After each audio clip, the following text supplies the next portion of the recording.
awe nanyi. Awe rohoni mwako. Somo la Injili takatifu ilivyoandikwa na Luka.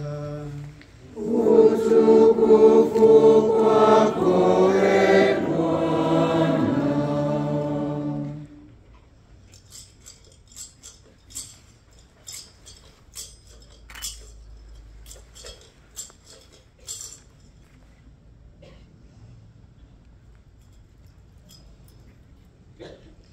Siku zile Maria alifuga safari, akaenda hima hadi sehemu ya milimani, hata akafikia mji mojawapo wa Yuda. Akaingia nyumbani kwa Zekaria, akamwamkia Elizabeti. Hapo Elizabeti aliposikia maamkio ya Maria, kitoto kichanga kikarukaruka tumboni mwake.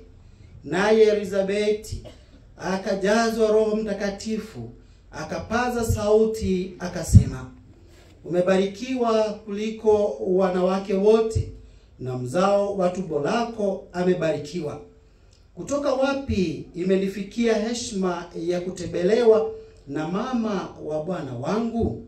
Maana sauti ya maamkio yako ilipoingia masikioni mwangu, kitoto kichanga kikaruka kwa furaha ndani ya tumbo langu. Naye anaheri aliyesadiki ya kwamba ahadi aliyoambiwa na Bwana itatimia.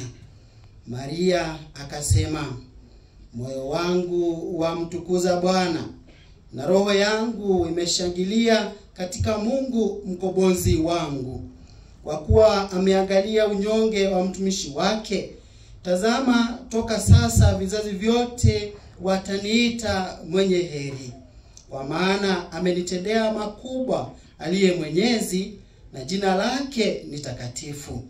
Na huruma yake ipo toka kizazi hata kizazi kwa wale wenye kumcha.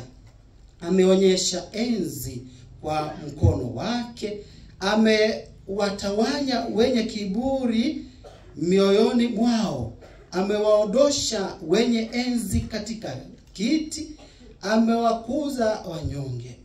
Wenye njaa amewashibisha mema, matajiri amewadurisha mikono mitupu.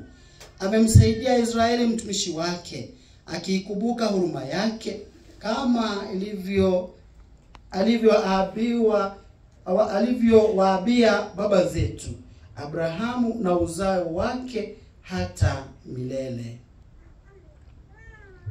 Injili ya Bwana.